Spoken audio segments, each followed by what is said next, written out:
자본주의. 나의 다짐. 2030년까지 자산 10억 만들 수 있다. 두 번째, 부모님과의 해외여행을 5개 나라를 다닐 수 있다. 세 번째, 나는 결혼할 수 있다. 계속해서 착취당하는 노동자들. 영국 런던대 경제학과 벤파인 교수의 말이다. 자본론 일권은 어떻게 자본이 이윤을 남기는가에 대한 것이에요. 마르크스는 노동시간의 노동일수를 늘리는 절대적 잉여 가치의 원리에 대해서 설명합니다.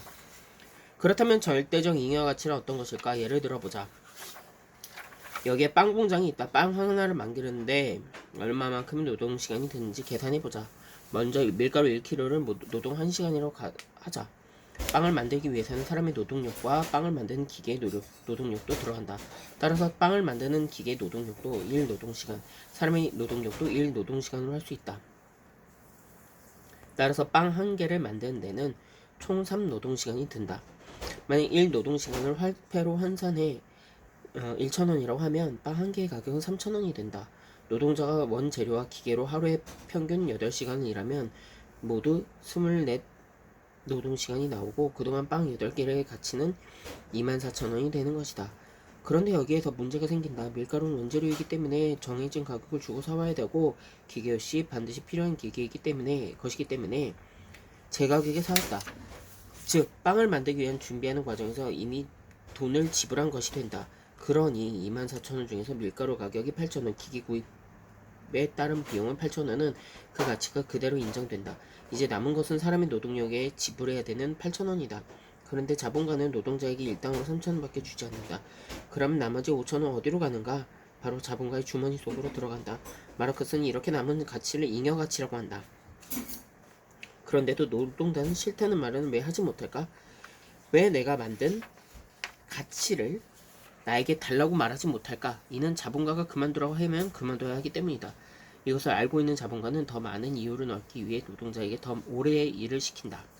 물론 일당은 절대로 주지 않으면서 말이다. 결국 자본가는 노동자를 착취함으로써 더 많은 부를 얻게 되는 것이다. 마르크스는 이렇게 노동시간의 연장으로 만들어진 잉여가치를 절대적 잉여가치라고 정의했다. 그런데 자본가는 이대로 만족하지 못하고 더 많은 이윤을 얻으려고 한다. 그래서 생각해낸 것이 바로 노동 생산성을 높이는 것이다.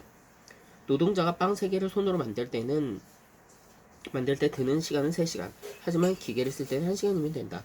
그래서 더 좋은 기계를 들여 더 적은 시간에 더 많은 빵을 만들어내려고 한다.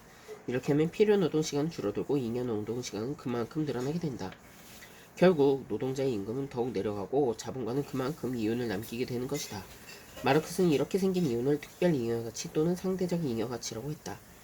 영국 상원의원이자 워릭대 명예교수인 로버트 스키델스키의 말이다. 칼 마르크스는 최초로 착취하는 자본주의의 본질을 이해한 사람입니다. 그리고 이러한 자본주의 원리를 이해한 칼 마르크스는 착취 현상이 계속해서 일어날 것이라고 생각했습니다. 원가 계산이라는 게 생각나네요. 뭐 하나 만드는데 기계값 얼마. 그러니까 기계를 대기업에서는 일시불로 안 사는 걸 알고 있거든요. 장기 할부를 통해서 사거든요. 그렇게 해서 기계값의 원가를, 그러니까 제품의 원가를 내추기 위해서. 아휴, 남 밑에서 일하는 게 좀 쉽진 않아요, 솔직히. 그래서 꼬우면 장사해라라는데 장사도 쉽진 않아. 그냥 남 밑에서 죽은 듯이 일해야지 뭐 어쩌겠어요. 아휴, 내일이면 또 절반의 반절이 지나고 전 금요일 같은 경우에 또 종교 행사가 있어가지고 그걸 또 해야 되니까 어쩔 수 없네요. 네.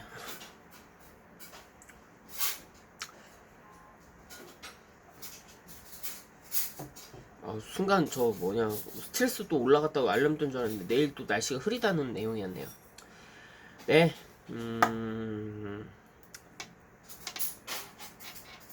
하루하루 힘들 수도 있어요. 근데 계속 책을 읽고 계속 뭔가를 갈구하는 태도가 필요할 것 같습니다. 당신의 하루하루를 응원합니다. 내일 또 봐요. 안녕.